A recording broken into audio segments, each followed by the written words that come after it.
Olá, eu sou a Cristiane Rezende, da TV Livro, um Zoom literário, do Grupo Editorial Escortece. A Escortece edita, imprime e comercializa livros desde 1982. Hoje eu vou conversar com Beatriz Ramos Amaral, autora do livro Peixe Papiro. O livro da Beatriz, né, Peixe Papiro, vocês encontram no site das livrarias Escortece e Livraria do Mercado. Olá, Beatriz. Tudo bem com você? Olá, Cristiane, tudo bem? Tudo certo. Eu queria que você começasse matando uma curiosidade minha, que eu acho que vai, né, de repente aí as pessoas que estão aqui te conhecendo hoje, né, também aí vão se perguntar, né? Então, Beatriz H. Ramos Amaral. Fala para mim esse H é Bom, primeiro preciso tomar cuidado para não fazer uma dissertação aqui sobre isso. Meu nome completo é Beatriz Helena Ramos Amaral. E quando eu estreiei, né, porque eu publiquei um romance inicialmente, eu publiquei com o nome completo. E acho que mais um também. Depois eu quis abreviar, mas eu não conseguia me desfazer nem do Ramos, que era a família materna, que eu tenho muito apreço, e nem do Amaral, que era a família de meu pai. Então pensei em abreviar o H, né? E foi o que eu fiz. Só Beatriz Amaral seria interessante, mas eu tenho homônimas, inclusive na área artística, né? E agora, então, com as novas gerações, então Beatriz Ramos Amaral, mas deixei o Hzinho ali, né? Tá Que é do certo. Helena. Tá certo. Essa foi a primeira pergunta que eu me fiz, né, quando eu peguei o livro, né, para você ver que tá difícil de você se desfazer do Helena, então, né? Mas Ah, acho que não, a ideia não é essa, né? não é só abreviar mesmo. Tá certo. Então, conta um pouco mais sobre você. Bom, eu nasci aqui em São Paulo, na capital. Eu fui criança, né, nasci e vivi nos anos 60 e 70 como criança. Comecei a escrever muito, muito pequena, aprendi a ler na minha casa, espontaneamente, olhando o jornal que meu avô lia diariamente. Ele lia o Estado de São Paulo. Minha mãe, eu perdi meu pai quando eu tinha 2 anos de idade, então ela não teve mais filhos, não se casou mais. Eu sou filha única. Eles tiveram uma filha antes de eu nascer, mas ela faleceu, infelizmente, um ano antes de eu nascer. Então a família era eu e minha mãe. E minha mãe trabalhava no Tribunal de Contas. Ela também é poeta, fez jornalismo, fez filosofia, fez direito, mestrado, uma vida muito ativa, não é? Do ponto de vista profissional e intelectual, né, especialmente. E meu avô, que também trabalhava, mas ele depois ficou um pouco mais velho, ficava em casa na parte da tarde, e eu então tinha esse contato assim, né? Próximo com ele, eu era muito, inclusive, irreverente, né, com ele. E um dia eu fui me acostumando com as letras e com o som. Um dia eu falei para ele, o Estado de São Paulo, assim no colo dele, assim, recostada, que eu entrava e saía, entrava e saía. E aí ele falou, nunca ninguém me induziu, né, para ler. E ele falou, isso é fácil, minha filha, você sabe o nome do jornal, quero ver você ler manchetes. Eu tinha 4 para 5 anos. E eu falei, mas onde é que tem manchete? Aí ele falou, aqui. E eu fui lendo as manchetes, né? Fui lendo várias manchetes e ele disse, esse menino está lendo. Então, entravam muitas revistas lá em casa e muitos jornais. Minha mãe gostava de ler, meu avô também. E eu também tinha um tio, irmão de minha mãe, que era dono de uma agência de publicidade. Então, meu avô, que trabalhava com ele, que era, enfim, que criou a agência, né? Então, vinha exemplar de assinante. Então, era muita coisa mesmo. Eu gostava. Gostava mais até do que ler as coisas de infância. Que no princípio, com 2, 3 anos, eu amava, né, os livros infantis. Mas depois eu fui ficando assim, com 5, 6, eu queria muito, assim, entrar nas estantes da biblioteca da minha mãe, pegar livro de adulto. Eu achava que as letras eram uma espécie de passaporte para entrar no mundo adulto. E eu já me sentia adulta, porque não tinha criança ali, né? Então eu não podia ser criança, era adulta já. E eu pegava os livros. E tinha uns brinquedos também, de letras. Então eu gostava, sabe essas letras de plástico que existem até hoje, não é? E eram mais primitivos, né, naquela época. Mas eu gostava de me deitar assim de bruços, né, no carpete e ir formando letras, formando palavras, sílabas, inclusive palavras que não existiam, ficar experimentando mesmo. Experimentar o sonoro, experimentar o gráfico. E eu gostava muito da parte gráfica. Eu era apaixonada, e ainda sou, por algumas letras. Por exemplo, letra T, letra E, F, R, né, B, S. Essas eu tinha, assim, um fascínio. Quando eu ouvia, parecia que eu estava vendo uma cor, assim, tinha bastante... E comecei a... Aí fui para a escola, com 6 anos, já alfabetizada, por minha conta, por letras de forma, né? Fui fazer o pré-primário, e a professora, no primeiro dia, já me transferiu para o primeiro ano. Ela fez uma seleção, 3, 4 alunos já sabiam, né? Letra de forma. Ela disse: nós vamos aprender isso aqui durante o ano inteiro. Então vocês já vão para. Aí ela pegou o caderno meu e corrigiu, primeiro ano B. Né? Era o Colégio Sion, Nossa Senhora de Sion ali. E aí minha mãe assustou, mas não, mas eu matriculei no pré, como é que é primeiro? E vou lá conversar. Então, e era isso. Então comecei a escrever, e já em 67, com 6 anos, já no primeiro ano, aprendendo as letras manuscritas, depois de uns 3 meses, mais ou menos, eu tive vontade de escrever uma história. Eu já inventava historinhas quando eu era analfabeta, né? Eu já inventava historinhas com 3 anos com os meus ursinhos. Aí eu falei, eu posso escrever minhas histórias. E pedi para minha mãe comprar um caderno de caligrafia, um outro, um segundo. E ela estranhou, mas você já tem o seu caderno? É novo? Eu falei, não, mas eu quero para mim. Ué, mas o seu não é seu, não.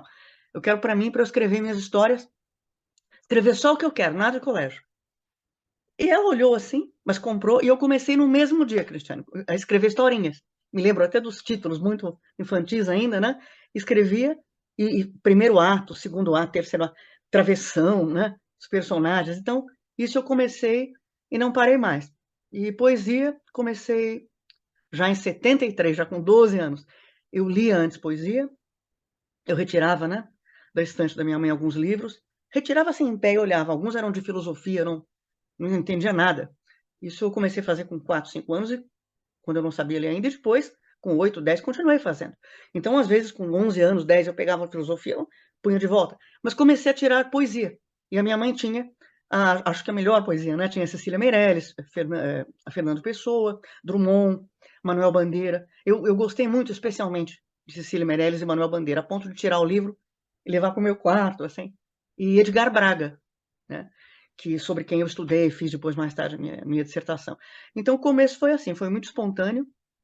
A minha mãe incentivou muito o meu contato com arte, especialmente com música, que ela havia estudado, havia sido recitalista, né, em piano erudito, mas ela também aprendeu violão popular quando adolescente, tocava violão harmônico, né? E depois, nos anos 60, quando eu era bem pequena, ela foi estudar um pouco de bossa nova também. Então, ela tocava o violão, o acompanhamento, que se diz, né? O harmônico, cantando, e o piano erudito. E ela quis que eu estudasse, me pediu para escolher um instrumento, chegou até a comprar uma pianola, assim, para mim, mas eu não tinha interesse por piano, eu tinha interesse por música, mas eu adorava o violão. Aí eu quis estudar violão, e fui estudar violão erudito. Estudei acho que uns 2 meses no conservatório, depois veio um professor em minha casa, um professor muito bom, que é compositor, e ficou uns 2, 3 anos, e aí em seguida eu fui para o colégio musical, do Colégio Santa Marcelina, porque aí eu fui para o Colégio Santa Marcelina, eu estudei 6 anos, né, no Colégio Sion, 6 no Santa Marcelina, e lá tinha um colégio musical. Aí eu estudei com o Silvio Santisteban, né, que é um grande artista, né, em todos os aspectos, né, da música, um grande instrumentista, também arranjador, compositor, faz transcrições, um grande mestre. Estudei com ele 6, 7 anos. Fiz a faculdade de música, né, também. Então, essa questão de música me levava para dança, estudar balé, ela incentivou muito. Mas literatura não é que ela não quisesse que eu escrevesse, mas era um ímpeto. Mas ela até dizia, mas está escrevendo de novo, menina? No escuro, olha os seus olhos. E eu escrevia de maneira muito, na época, muito descontrolada. O fluxo vinha, né, o jorro criativo era muito intenso. E eu fui aprender a domá-lo já com mais de 20 anos. Vinha e tinha que parar tudo. Parava tudo. E escrevi muito em cinema, imagina escrever no escuro. Escrevi em caixa de remédio, escrevi em casamento, sabe? Escrevia no banho, né? Quando eu estava com as cadernetas, as tais, que todo mundo, né, gosta de. Às vezes não vinha nada. Quando vinha, não tinha papel. Escrevia guardanapo, né? Mas sempre escrevi, assim, especialmente no início, né, na infância e na juventude, com muita quantidade, né? Eu ia depois fazendo a triagem. Depois, o jogo foi escasseando, porque é claro que o meu nível de autocrítica, não só do que eu faço, como também do que eu leio, se tornou mais intenso, né? Certo. Beatriz, você vai. É muito gostoso ouvir você, né, e contando, né, esse seu início, né, início de vida, já com o início de uma carreira literária, já É, ali, né, tudo junto, né? diria. E você contou lá que é filha única, né, cresceu com a mãe, com o avô, com o tio, mas vai dando uma sensação assim de uma riqueza assim tão grande, né, que parece que você se divertia muito sozinha, mesmo estando Ah, sozinha. E até hoje. Justamente era essa a minha pergunta. Até hoje é assim? Sim, é claro que eu acho que eu tenho uma tolerância assim, à solidão até um pouco maior do que a maior parte das pessoas, porque muitos têm, mas geralmente quem escreve tem necessidade mesmo, né, do silêncio. Eu tenho necessidade um pouco assim do silêncio, da solidão, para poder realmente ouvir música. Eu ouço música quase que o dia todo, né, para ler, para ficar um pouco em paz. Sinto até mais necessidade agora do que antes. Antes nem adiantava ter necessidade, porque não podia, né? Estava a maior parte do tempo ou no meu gabinete na promotoria de justiça, né, que eu fui promotora de justiça, ou numa sala de audiências com público e tal, e a atividade também da gente quando é jovem, a atividade social é sempre muito intensa, eu tinha que aprender, né, a controlar, não podia fruir muito, né, esse silêncio, que eu, graças a Deus, fruí na infância, e estou fruindo agora. Eu não acho que isso seja o ideal, né, o perfeito. Eu acho que é muito bom a gente ter uma família grande e ter as interações e tal. Mas se você não tem, você tem que fazer desse silêncio uma coisa prazerosa. Porque a gente tem que tornar a vida agradável, alegre, não é? E prazerosa. E o caminho, assim, para a arte foi, para mim, muito importante. A minha mãe fazia questão de me levar muito a teatro infantil, cinema e dança, balé, assim, a gente assistia acho que tudo. E eu gostava muito de ver balé clássico, até estudei balé, que ela quis, eu estudei 3 anos, depois a professora já queria que eu pusesse a meia ponta. Eu fiquei desesperada, porque eu sempre tive muita sensibilidade nos pés. Eu falei, mãe, não vou ser bailarina, é melhor parar.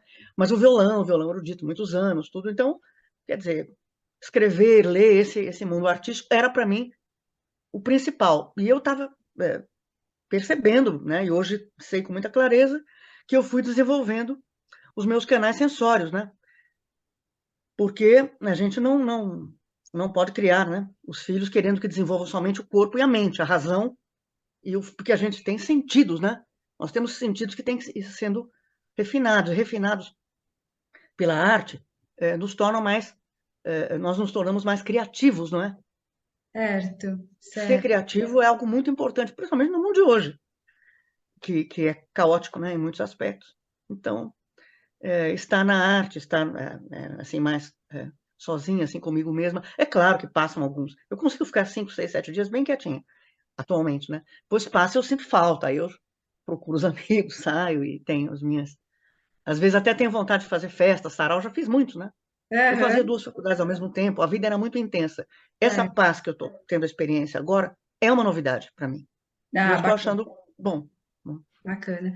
E conta aqui para gente, então, né, quais foram os frutos, né, desse período lá da infância, que de repente você se voltou tanto para essa coisa das anotações, do caderninho de criança, né, para É. depois aquilo foi crescendo, foi se aprimorando, né? E conta para gente o resultado de tudo isso, porque você tem uma série de livros, né? Você tem uma vida cultural riquíssima, né? Você já publicou vários livros, né, artigos. Então, conta para gente um pouco sobre esse seu trabalho. Eu tenho aqui o Peixe Papiro, que é o meu antepenúltimo, né, livro. Eu já publiquei agora 15 livros, tenho mais 3 já prontos, né, para publicação, 2 estão na segunda edição e 2 vai sair agora a segunda edição. Esse dos Cortésio já teve segunda edição. Ele me traz muitas alegrias, eu vou falar depois, né, para você. Mas o primeiro livro aconteceu um pouco sem eu saber que ele ia acontecer. Eu fiz uma redação para a escola que eu, na verdade, dei uma forma de conto. Eu já lia, né? Contos, e já conhecia a obra de Clarice Lispector, Machado de Assis, Graciliano, conhecia os fundamentais. Guimarães Rosa também, que eu comecei a ler com 10 anos, por determinação da escola. E, claro, me apaixonei, né? Então, eu escrevi um conto, entreguei na redação, mas quando voltei para casa, eu senti que os personagens que eu queria ali do conto, que eles estavam pedindo uma história, estavam mostrando uma história para mim. E eu ficava louca de vontade de escrever, não tinha tempo. Escrevi no dia seguinte mais um, como se fosse um capítulo, dando sequência na história. E eles foram crescendo, né? E eu achei que pudesse se tornar um romance, quando eu estava mais ou menos assim no 7º, 8º capítulo. Eu tive certeza, né? No começo eu escrevia como se fosse um romance, mas eu não sabia se ele ia se tornar de fato, se eu ia de fato publicá-lo. Era mais um exercício, mas eu estava levando a sério. Quando chegou no 8º capítulo, nono, aquele negócio do pulo, né? Que os personagens dão, eu percebi que eu não ia deixar de fazer. Então, terminei e só escrevi nos meses de férias, porque eu tinha uma maneira, acho que é por isso que eu até acabei depois me tornando mais poeta do que... Eu tenho uma maneira, assim, de trabalhar com prosa, que eu não sei, eu acho um pouco estranha, porque a poesia vinha até mim nos lugares, mas com prosa vem os personagens, mas eu gosto de ficar imersa. Não gosto que ninguém nem fale comigo. Então, é banho e alimentação, só. É ficar imersa o dia todo. Porque aí o livro realmente consegue fluir a história, né? Os personagens conseguem ter uma fluência e eu consigo captar essa fluência e intervir, né, sobre ela. Então eu só escrevi esse romance nos meses de férias, que eu ficava o dia inteiro. Eu ia tomar sol, assim, um pouco na piscina e depois, depois do almoço, eu já pegava. Escrevia, mas não escrevia, passava limpo, lia em voz alta, né, fazia toda aquela mise-en-scène que a gente faz. E depois acabei, então, publicando. Eu enviei para 2 editoras somente, as 2 quiseram publicar, e eu publiquei, foi meu primeiro livro, né? Tinha 19 anos, depois publiquei um de poesia, publiquei 2 enquanto estava na faculdade, né? Me formei em 83 em Direito lá na USP, fazia faculdade de música ao mesmo tempo, e também tinha entrado em letras aqui na PUC, mas não dava, não tinha como fazer as 3. E então acabou caducando a de letras, porque eu ingressei no Ministério Público. E só fui fazer, então, em nível de mestrado, em literatura e crítica literária, né? Que eu iniciei em 2002, terminei em 2005 e publiquei, inclusive, a minha dissertação, né? Que é a transmutação metalinguística na obra de Edgar Braga, né? Então, eu trabalho aqui com crítica literária e um pouco de teoria literária, né? Mas o começo foi esse, né? Teve esse romance, né? E depois eu lia muito ensaio. Como eu estudava direito e música, eu sentia falta de não estar fazendo letras. Então eu lia muito ensaio literário, muita crítica e tal. E a minha linguagem na poesia começou a mudar.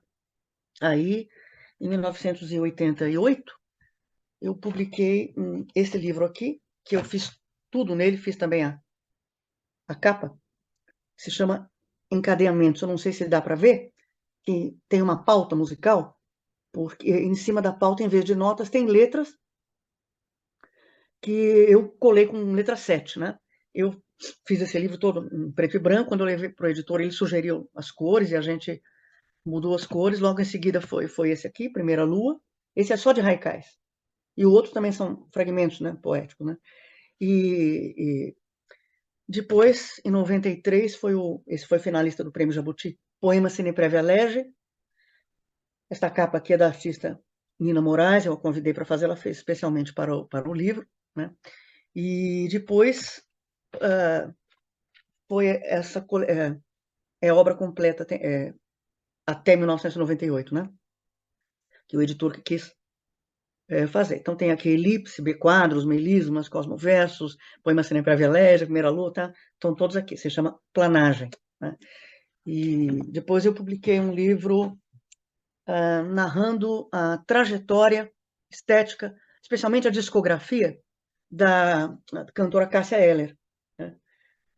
Esse é de 2002, chama-se Cássia Eller, Canção na Voz do Fogo. Não é uma biografia, existe uma biografia escrita, que foi publicada 2 anos depois desse meu, sobre ela, mas não é o meu caso, porque eu não sou biógrafa, não sou jornalista e não tenho interesse, nunca tive em escrever biografia. Gosto muito do gênero, para ler, como leitora, né? Mas eu analisei as letras, né? Os discos, né? E fui publicando. Depois tem o Alquimia dos Círculos. Aqui nós já estávamos em 2003, né? Eu já estava virando uma senhora.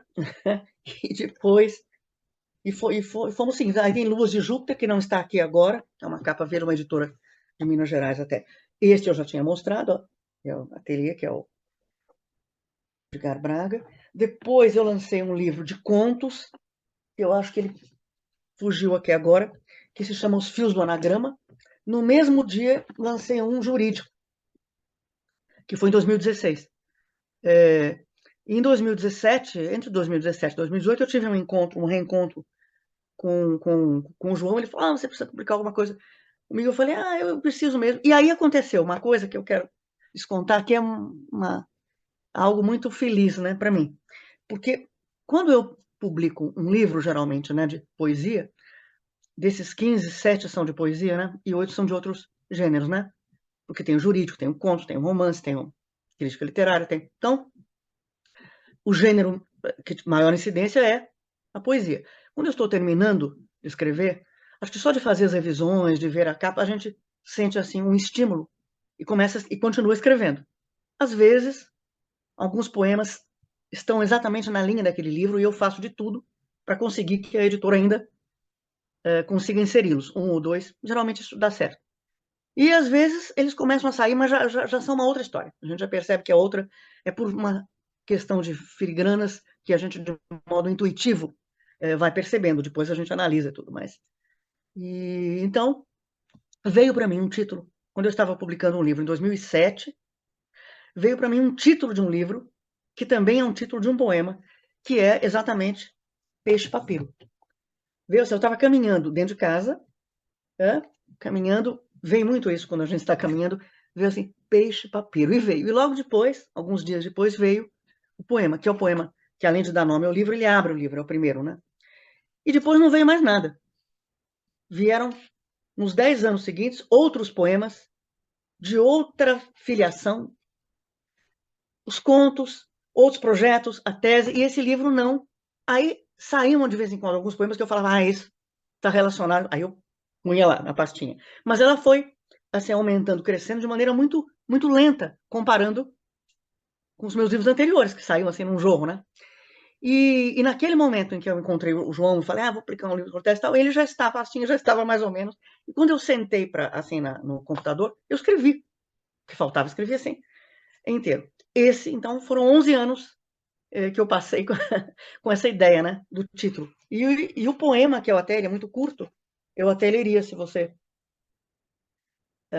olha, Peixe Papiro, vamos lá. Prosódia, peixes aprendem migrando. Olho o texto no perfil tecido, colhendo noites vetores no escuro. No papel de carta, gravam escamas, enquanto levitam cardumes, chuvas de arroz na aurora. E esse Olha, foi que bacana, muito legal. Beatriz, assim, eu estava aqui ouvindo você falar, né? Você até perguntou, né, da leitura, e eu deixei você, né, à vontade, porque eu ia justamente, né, era uma curiosidade que eu tinha mesmo de saber em relação ao título, né, do livro, né, o Peixe Papiro, né, de onde é que você tinha tirado, e você acabou contando aqui, né, para gente, muito, muito bacana, que aí depois isso foi primeiro veio uma poesia e o título do livro, e depois, anos depois, que você foi conseguir ter o livro todo, né, em mãos ali, é, né? exatamente, que outros projetos foram saindo. Eu era também promotora de justiça, ainda tinha minha atividade profissional, os projetos foram saindo, dissertação, mestrado, tudo. Agora, eu gosto muito da palavra papiro e gosto muito da palavra peixe, além de gostar do papiro e do peixe, gosto das palavras. Agora, como é que elas vieram assim juntas, eu não sei. Vieram assim de uma vez, peixe, papiro. Caiu assim na minha. Eu comecei a caminhar. Eu gostei demais, gosto muito do título. Agora, Cristiano, esse livro é interessante, porque ele tem algumas peculiaridades que me deixam feliz, que não existem em outros livros, né? Em primeiro lugar, como eu contei, eu fiz 2 capas de 2 livros meus, convidei alguns artistas para fazerem capas. Outras vezes foi uma sugestão da própria editora, vamos usar essa imagem, vamos usar, ou a editora criou, né? E Peixe Papiro foi completamente diferente. Foi uma ideia minha, que foi executada por uma artista, né, da editora, capista, a Daniela Jacinto, e eu disse para ela, olha, é possível que eu queria que a capa fosse completamente vermelha, porque eu tenho muitos livros azuis, muitos, também verdes. Então, vermelho era para mim, não era uma novidade, eu tinha planagem, mas fazia já muito tempo que eu não usava a cor vermelha, eu estava com necessidade que fosse vermelho. Queria que as letras do título, do meu nome, os detalhes da editora fossem em branco. E que, se fosse possível, pôr um peixinho, pequenininho, peixinho, assim, em algum cantinho. Não, nada de peixe assim, no meio. Se você acha possível fazer alguma coisa com isso, você fique à vontade, mas são os elementos que eu queria. A cor vermelha, a letra branca, né? E ela realmente fez em pouco tempo. Eu gostei muito, ela teve uma ideia de envelhecer, né, o vermelho, para dar uma ideia de papiro e tudo mais. Então, esse foi um aspecto diferente de eu ter tido a ideia. Eu não executei, né? Ela é uma artista, mas aceitou essas minhas ideias e eu gostei muito do resultado. Um outro elemento interessante que eu fico muito contente, naquela época, eu fiz o convite para a doutora Cecília Almeida Salles, que é professora titular, né, ensaísta, professora titular no programa de pós-graduação da PUC, de Comunicação e Semiótica, né, programa de estudos pós-graduados em Comunicação e Semiótica da PUC, e de Literatura e Crítica Literária também, e é criadora da teoria dos processos de criação. Né? Eu já havia feito um curso com ela, no ano de 2000, eu acompanhava mais ou menos, né, o trabalho dela, assim, com alguma distância, e eu convidei para escrever aqui o prefácio. Ela aceitou. Ficou muito bom, mas valorizou muito o livro, mas ela não sabia, e nem eu, ninguém poderia saber, que 2 anos depois eu acabaria me tornando aluna dela e orientanda dela, como sou hoje, porque eu estou cursando doutorado lá no programa, né? Por uma, enfim, foi a partir de um filme, surgiu uma ideia, uma pesquisa, foi algo também que eu não esperava, que começou no começo de 2020, e eu acabei, por uma pesquisa que ia fazer, acabei tomando conhecimento de que havia o edital aberto, eu não pretendia fazer doutorado naquele momento, mas o projeto alavancou muito a minha ação. Para isso, eu acabei abrindo o edital, me inscrevendo. Então, tem essa alegria também. Né? E dentro do livro, eu tenho aqui um poema que fiz, que era inédito, que saiu desse livro pela primeira vez, que é dedicado ao Augusto de Campos, que eu considero o maior poeta vivo, né, do Brasil hoje, um grande mestre. E esse poema eu fiz, eu já havia começado, também não foi num jogo só, porque eu queria visitar, né, a obra dele, revisitar, somente depois de uma exposição, já tinha umas 4 páginas o poema, de uma exposição que houve no Sesc sobre a obra dele, retrospectiva, é que eu voltei e sentei assim, peguei o que já estava pronto, 4, 5 páginas, e aí terminei, umas 8 manuscritas. E eu li para ele no telefone, nem sei se telefonei para ele em horário inconveniente, nem sei, porque na hora que eu quero ler, eu não vejo nada, né? E ele gostou muito, gostou muito. Então está aí. Tem também um poema dedicado a Elza Ramos Amaral, que era minha mãe, que era poeta, e que foi um poema, infelizmente, póstumo. Eu fiz no dia... Eu não havia feito poemas antes para ela, havia uma relação entre nós de muito amor, de muita afetividade, e isso acho que tolhia um pouco fazer poema. Eu tinha receio que saísse alguma coisa assim, excessivamente melosa, vamos dizer assim, porque eu gosto de trabalhar a linguagem, né? Foi no dia 15 de março de 2015 que eu fiz num jogo só. Eu também não esperava, foi uma coisa. Esse saiu de uma vez, assim. Sentei, foi como se tivesse alguém meditando, né?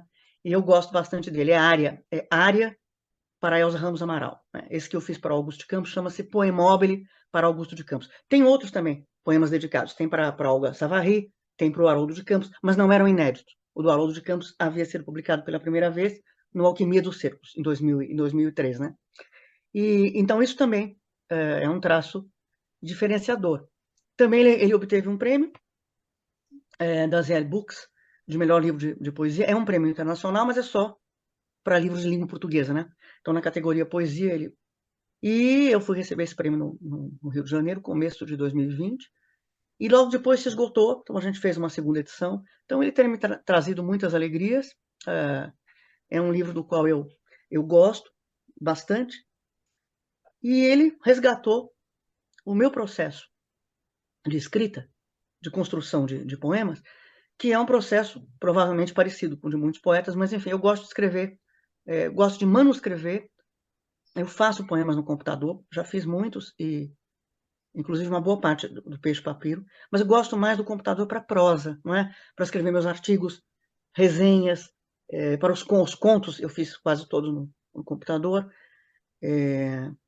mas a poesia eu gosto de escrever geralmente em folhas de papel sulfite soltas. Eu nem gosto muito de negócio de caderno, não. Depois é que eu junto. Eu gosto só de folha solta e ela tem que ter, assim, imaculada, não pode ter um. Assim, escrevo com uma caneta leve, assim, ou com lápis até, né? E depois eu faço muitos círculos, né? Em volta. Muitas vezes eu faço inversão de linhas do poema. Eu gosto mais de dizer linhas do poema do que verso, mas é a mesma coisa, né? Troco, às vezes, inverto. E às vezes eu escrevo numa sequência, depois que eu inverto, eu faço, nossa, ficou perfeito assim. Como é que saiu ao contrário, né? Não entende.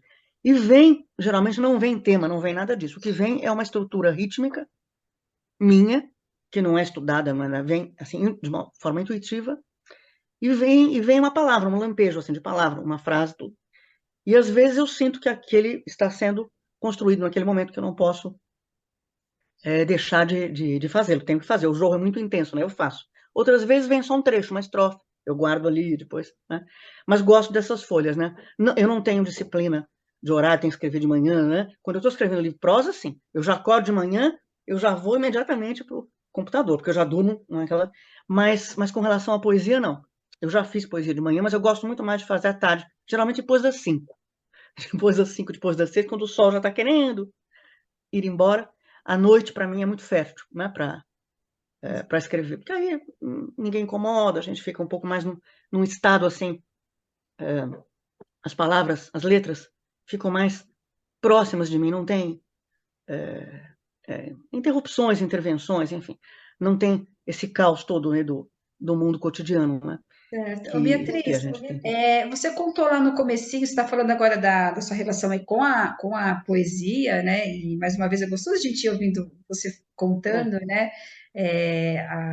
Você vai contando as histórias, né? Acho que você pode ver que eu estou intervindo pouco, porque na verdade acho que você vem trazendo esse seu lado, Beatriz Amaral, contadora de história, né? Você vai contando ali, né? isso é de ficar sozinha, a gente analisa, vai pensando, vai, né? E aí você contou lá no comecinho da sua relação com a música, né? E assim, quem gosta de poesia, né, sabe que música e poesia casa muito bem, né? Estou É, estudando isso agora, inclusive, no meu doutorado, né? Estou fazendo olha só que bacana. pesquisa. Depois você fala um pouquinho, então, para a gente disso, né? E você acha que a sua criatividade, ela está muito ligada, né, assim, com essa questão da música, né? É o lugar onde você... Muito, Conta um pouquinho para a gente disso, então. muito. Bom, eu já musiquei, acho que um poema meu, já fiz algumas músicas, poucas.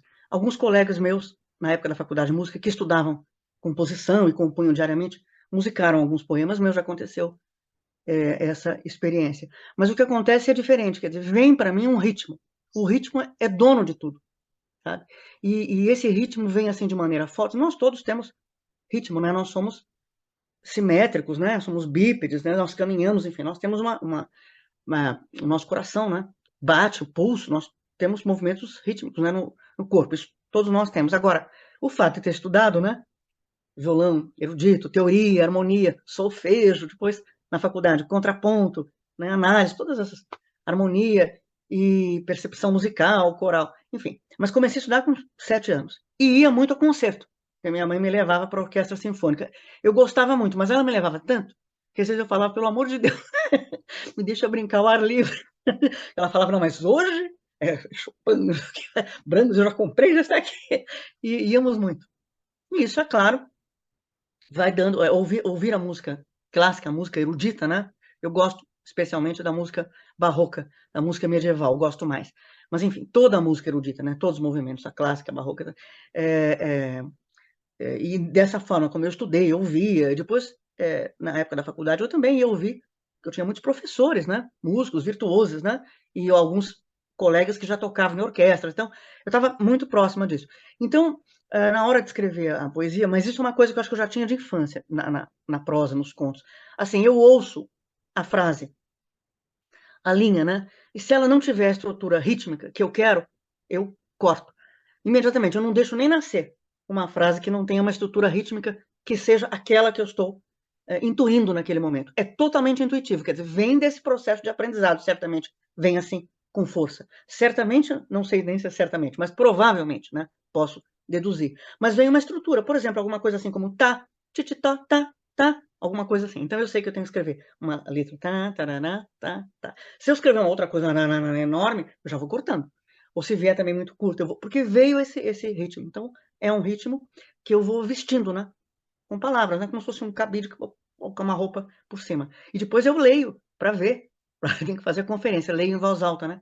Leio, leio. Mesmo quando o livro já está na editora, eu leio, leio, e às vezes há necessidade de alterar alguma coisa. Então, vem do ritmo, isso é intuitivo e provavelmente tem a relação com tudo que eu estudei, né? De música, quer dizer, a música é muito importante. Eu também gosto muito de escrever prosa, quando estou escrevendo prosa, mesmo artigos, assim, eu gosto de estar ouvindo música.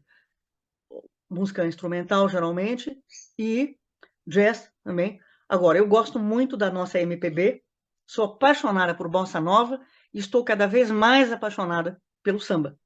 Então, samba, bossa nova, MPB, a música brasileira popular é riquíssima. Sempre gostei, já tocava, cantava, tocava, enfim. Mas agora, nesse momento, eu estou tendo mais oportunidade, né, de fluir, porque eu tinha que ver rapidamente. Eu ia a shows, ia a concertos, mas há uma ligação, né, grande, é claro, né? Assim eu te contando. E agora está relacionada com esse trabalho que você está fazendo de doutorado, essa questão da música, você tem se aproximado mais de outros sons, é isso? Eu estou trabalhando com a teoria dos processos de criação. Então, eu estudo o processo de criação de alguns artistas, especialmente de um, mas é uma surpresa, né? Ainda. E ele é um escritor, um polígrafo, que é autor de prosa, né? Também de obras teatrais. Ele tem uma variedade, né? Romance, tudo, né? E é uma obra muito vasta. E eu estou estudando especificamente letras de música, mas como ele tem essas outras obras, e algumas estão muito relacionadas com autores e situações, né, do Brasil, que eu gosto, né, da nossa cultura, da nossa literatura, da nossa música, como eu falei, sou, sim, apaixonada, acho que a nossa música e a nossa literatura resplandecem, né, no mundo, né, pela beleza, pelo engenho, né, Então, eu estou estudando o processo de criação de letra. E a maioria dos letristas trabalha a partir da música que eles recebem, né? Isso que acontece, vamos dizer assim, de 60% a 70%, né? Claro que existem compositores que gostam de musicar poemas, tá? Mas a maioria recebe a música e procura, né? Então, esse trabalho está sendo muito, muito interessante, porque ele está mais ou menos fazendo com que sejam unidos, atados, pelo menos conectados de maneira compreensível por mim, esses fios da minha vida que pareciam fios soltos, né? A música, a literatura, a prosa, a poesia, trabalhar com a linguagem, a crítica, tudo isso está se amalgamando, né, de uma forma muito interessante, porque para mim é novo, né?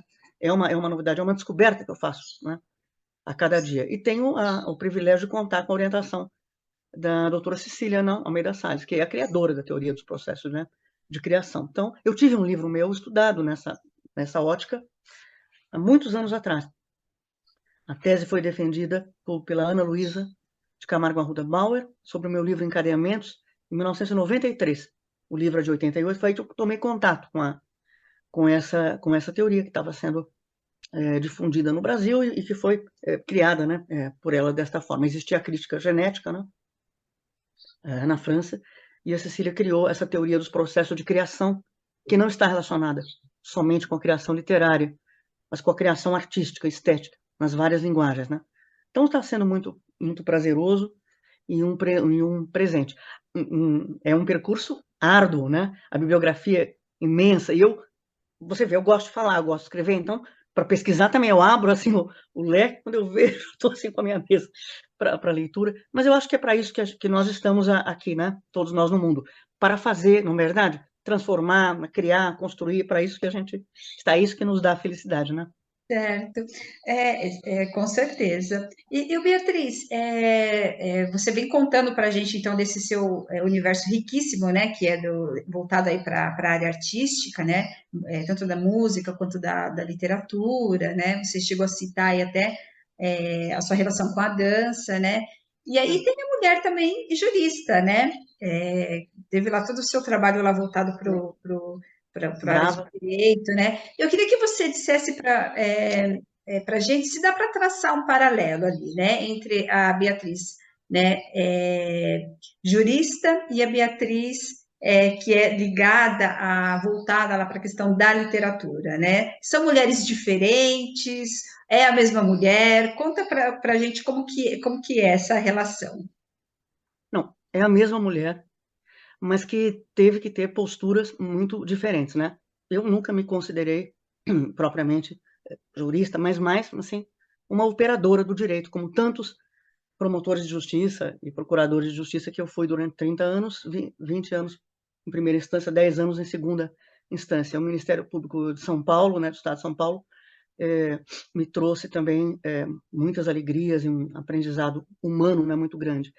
Eu sempre fui muito buscadora de justiça, desde criança, assim, não podia ver injustiça, não é? E sempre trabalhei no sentido de que o meu instrumento de trabalho fosse a palavra. Então, estudar direito foi um caminho assim muito ligado a essas duas vertentes, né? O instrumento, a palavra, eu falando, escrevendo e buscando a justiça. Então, isto. Agora, eu era muito intransigente, sempre fui com relação à aplicação de justiça, né? Não, mas sempre usei muito a sensibilidade, especialmente no trato mesmo, porque a gente tem nas audiências também uma parte difícil e atende também no gabinete as pessoas, e às vezes é difícil, né? Você tem que explicar e eles não compreendem, às vezes, a parte jurídica, e às vezes o advogado não tem muita facilidade de explicar para ele, e a gente tem uma certa, por obrigação legal e também por uma certa compaixão, a gente acaba explicando, fazendo às vezes, explicando o máximo possível para que ele saia dali com uma noção, né, muito clara. Mas sempre procurei usar, claro, a sensibilidade, né, a criatividade nas situações que eram difíceis, as situações para as quais não existe lei, a situação, a sociedade vai na frente, né, da lei, né?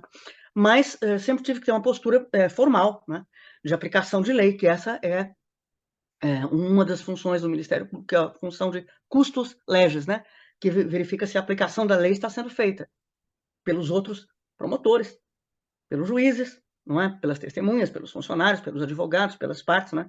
A gente tem que fiscalizar. E eles também nos fiscalizam, não é? Porque isso é mútuo, claro. Mas na área criativa, né, da escrita criativa, como se diz agora, eu sempre pude fruir de mais liberdade, né? Nenhuma formalidade, tanto é que fiz um livro, que é esse que foi finalista do Jabuti, que até ele se chama Poema Sine Previa Lege, e foi lançado em 93, porque justamente eu atuei muito mais em direito penal, como promotora criminal, por escolha minha, que eu queria trabalhar mais com a liberdade, né, com a conduta humana, eu achava mais interessante, mais próximo do meu nível de sensibilidade, né? Então existe um brocado, um ditado, né, em latim, que é não existe crime e não existe pena sem uma lei anterior que o defina. Em latim, é nullo crime, nullo pena, sine previa lege. Nullo pena, sine previa lege. Essa pena em latim é com O e é poena. Né? Se diz pena, mas é... Então eu substituí o N por M e ficou poema sine previa lege. É daí que veio. E foi até interessante quando eu lancei, porque muitos colegas meus sabiam já, né, disso, mas outros acho que não prestaram muita atenção, porque é tanto trabalho que nós temos, um volume de trabalho assim. Eu, de 1986 até 2016, eu nunca tive domingo, porque eu parava assim um pouquinho mais cedo na sexta, quase todos os dias trabalhando à noite, né, também em casa, e sábado eu descansava, era o Shabá, mas domingo eu tinha que trabalhar, porque tinha prazos que venciam na segunda-feira. Domingo sempre foi de muito trabalho, uma quantidade muito grande para todos. Quem não queria trabalhar domingo, teria que ficar até as 9, 10, 11 dentro do fórum, porque a quantidade que vinha, você tem que fazer, né, o trabalho. Então, muitos colegas, acho que com esse volume todo de trabalho, não perceberam e acharam que era um livro, quando chegaram no lançamento, é que viram, né, que era mas é isso, mais que eu acho mesmo é a questão da sensibilidade, da abertura que nós temos que ter para o novo, né? E a abertura que nós temos que ter para o outro, né? Para o outro. E analisando sempre os processos com muita justiça, com muita seriedade, mas com muita sensibilidade também, porque nós somos humanos, né? Tá certo. Beatriz, olha, eu ficaria conversando aqui com você o resto da tarde, com facilidade, mas você deve ter os seus compromissos e a gente também está chegando aqui no finalzinho da nossa entrevista, mas eu queria que você, antes da gente encerrar, que você lesse mais um poema, então, aqui para gente, né, do seu livro, Peixe Papido. Olha, então eu agradeço, foi muito gostoso também conversar, também continuaria, mas eu acho que eu vou ter que ler aqui por esse, melhor aqui, deixa eu ver assim. Eu vou ler um poema que se chama Área para Elza Ramos Amaral, né? Que eu fiz para a Elza, como já falei. Entre nós, o voo azul de uma libélula sem fronteiras, Elza Luz, no róseo dourado de asas quiálteras, em melismas e manhãs solares que se completam e se expandem e transbordam como clarões abertos no entretempo. Elza, a luz etimológica diz cisne virgem das águas. Em lagos, aras, entreabro compassos e abraço palavras. Entre nós, vagalumes na íris, incandescência transplena, tecendo faíscas em sinfônicos outonos e anos paulistanos. Na forma das tardes, uma lira, 3 anjos, Elsa Vesper, nascida Lisboa, em Bahias e Barcelonas, em barcos, puertos, luares e mares caribenhos. Um cacho de uvas, ervas, uma raiz de raízes, maternitidamente simile, intermitentes faíscas, prelúdios e cantatas, Bach, Liszt, Chopin, uma dança de James, flauta, piano, alaúde, e George Gershwin, Rhapsody in Blue, asas albatrozes, migração de timbres no afeto dos verbos.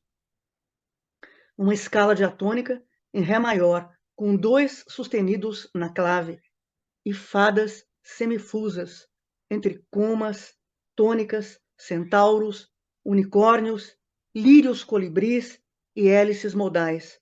Entre nós, um aroma de haikai. E nossa primeira lua nasce nova, crescente, onírica, cromática, na espiral da história, em que as frases, como fazes, refazes. Obrigada. Parabéns, Beatriz. É uma linda homenagem, né? Uma linda homenagem aí à sua mãe. Eu fico muito grata, da sua participação aqui, né? Por você ter cedido aí esse tempinho seu aí para a gente, né? Para a gente estar podendo conhecer um pouco mais do seu trabalho, para estar podendo te ouvir, tá?